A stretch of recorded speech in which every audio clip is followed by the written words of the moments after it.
Mr. Lauire Maher of Coast Shelter, the outgoing CEO, is about to have a lot of time on his hands.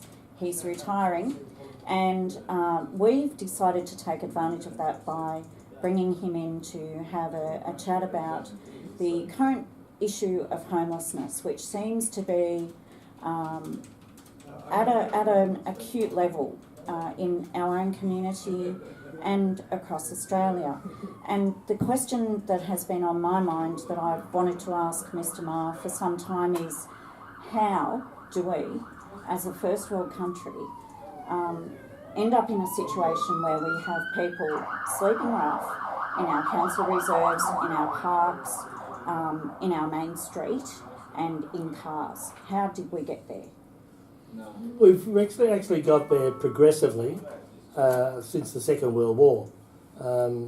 And there used to be a thing called the Federal State Housing Agreement, in which extra accommodation was made available.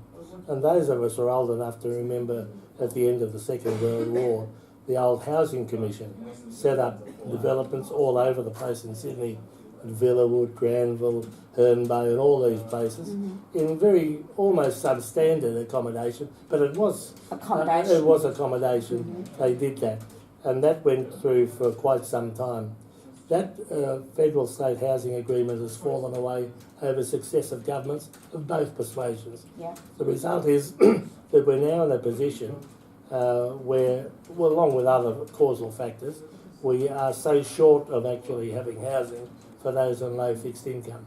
And even though we've seen the levels of unemployment go down and these sort of things, which should assist, unfortunately the increase in the cost of housing has escalated at such a rate that people just can't keep up with it.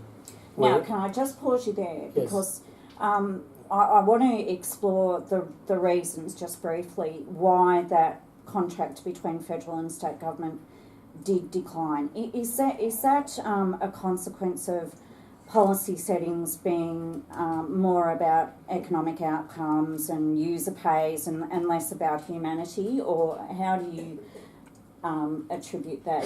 All of those.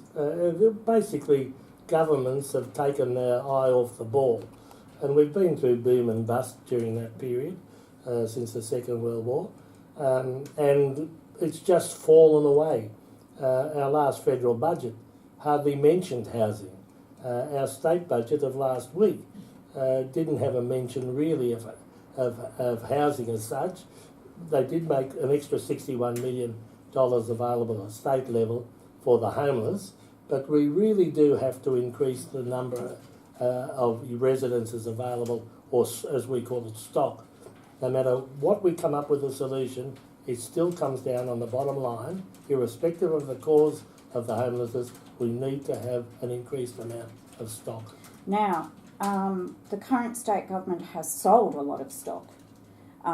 It's sold, for instance, stock in inner city areas on the basis that it will use the money raised from the sale of that stock to build more stock. At the same time, however, I haven't been able to verify that some of the public housing that has been sold has been in a couple of our electorates on the coast. Are you confident that we'll see the new stock coming online that we need?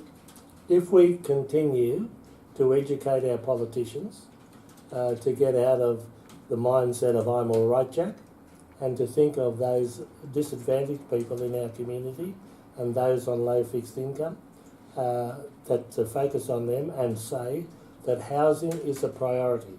Last night in Australia, by the census figures, and I think they're conservative, 116,000 people slept on the streets or slept in the bush or in cars or in doorways.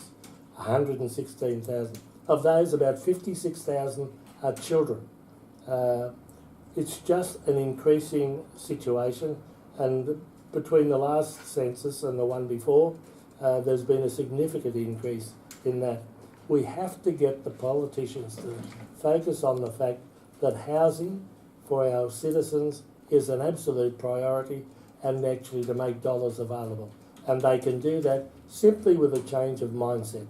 Okay, so we'll come back to housing, but I also want to talk about another part of the social contract, And you've mentioned in previous conversations that New Start needs to be increased. What I think has happened is that we used to have a safety net in this country that was pretty comprehensive, and if you were genuinely out of work or unable to work for any reason, you could get assistance. But now we appear to have an underclass that doesn't sort of make it into the statistics anymore, that's not getting any of that assistance. So is there a safety net failure? Do we need to relook at our welfare structure as well in terms of income? We certainly do. The bottom line is still going to be the same, is that those people who haven't got employment actually have a better benefit than they're currently getting, because it doesn't relate in any way to the cost of rental accommodation. Right. $450 a fortnight compared to $300 a week rent doesn't really put people in a good situation. No. But that has to happen as we go forward, and that will make some difference. However, we still come back to the same old story. We have to have more residences built for those people, and they don't have to be 3-bedroom, tiled roof, carpet on the floor, platinum TV. That's ridiculous. Other countries in the world are actually providing more affordable housing in terms of its design and construction. We don't need to go back to the level as it was after the Second World War, where a lot of them were just fibro shacks, really. Yeah. But we can go somewhere between the flash houses of today. We have to remember that houses in Australia are the largest houses on average in the world. I know. We don't need that. We're house crazy, aren't we? We are house crazy. I wanted to get you to share your expertise and just briefly explain the difference between public housing, social housing and affordable housing, and where you see each of those fitting. The problem with accommodation is very broad. Affordable housing, by definition, is to provide accommodation for those on an income up to $80,000 a year. So it's got to be a senior constable, nursing sister, teacher and so on. And we have to have that because already housing prices and rent prices are really stretched thin. But beyond that, in terms of social housing, that's housing for those on low fixed income, on benefits. So they're on incomes of $20,000 to $30,000 a year, and we have to have that. And that can be provided in a number of ways, but the main way is through public housing. And public housing, up until recently, has been that housing provided by state government. We used to call it the Housing Commission, and now Housing New South Wales. They have to provide more of that. But as they have sort of changed their mode of operation, they're actually transferring a lot of that into housing associations, community-based organisations who actually can manage those, support the tenants and so on. And do you think that's a good model? I think that's a good move. Right. The community really has got to get to the stage, if you like, on the old-fashioned statement of catching and cooking your own.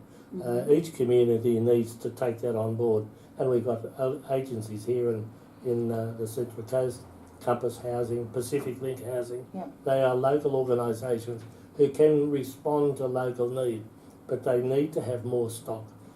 All the time it's the same old story. So as a former councillor and Gosford City Mayor, would you say, Laurie, that there's a role for local government in providing that level of housing or not? Absolutely. When I was Mayor, we actually introduced a policy into council that said that 15% of all new developments had to be provided for social housing. I don't think it was ever implemented, by the way.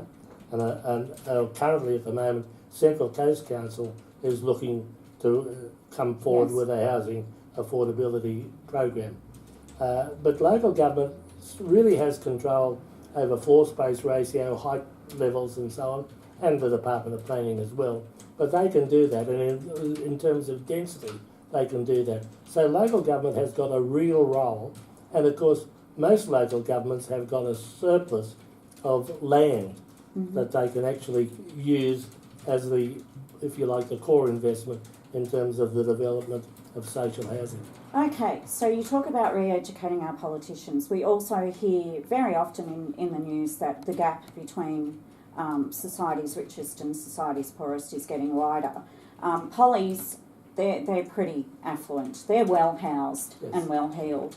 How do you change their mindset? How do you go about that? Two things about it. One is we've got to provide them with the statistics, even the commercial reality. Bash them over the heads with it. Oh, well, sort of. But it's a commercial reality. It costs you more to fund the basic needs of somebody who's homeless to actually providing homes. In round figures, it costs you about $48,000 to $50,000 a year in terms of medical expenses and so on for somebody who's homeless. Right. You could actually provide accommodation for a lot less than that on an annual basis, so it can be done. And providing accommodation would improve their absolutely. health outcomes. But the other thing about it is politicians respond to two things. One, they can respond to being educated, but secondly, they respond to votes. And so that is just so important that we as a community individually take forward to the politicians to say, if you want my vote, you've got to make housing a priority in terms of your brief when you're looking for my vote. If you don't do that, I'm not going to vote for you. I'm interested in just one final comment from you. You're at the coalface day after day. You're interacting with the communities least fortunate, with the outcomes of trauma, whatever that trauma may be. How do you feel then when you see headlines and get feedback about the importance of budget surpluses and cutting of programs or inadequate funding of programs? How do you relate to that sort of social management? I just get embarrassed that I'm a citizen of New South Wales and Australia when I see these sorts of things. I can't equate $3.9 billion surplus for the state budget and only $61,000 going to look after the homeless. I can't really equate $2 billion plus to fix up stadiums so that I, because I'm a mad football supporter, go and sit in comfort to watch football when somebody is sleeping rough. It's difficult for me because I've got a roof over my head, I've got a bed that I can sleep in, and I have a kitchen where we can cook meals. And there are my brothers and sisters in the community have nothing. So that it's just so difficult, and it is embarrassing that we focus so much on stupidity in the rest of the world, and we just don't need to look past what I would see is happening in America. We better look in our own backyard because $3.9 billion surplus, and politicians put their chest out and say, aren't I good? And we've got in New South Wales alone 60,000 people on the waiting list for public housing. Okay, Laurie, look, I sincerely hope you enjoy your retirement. Thank you very much again for joining us, and take care of yourself. Thanks, Jackie.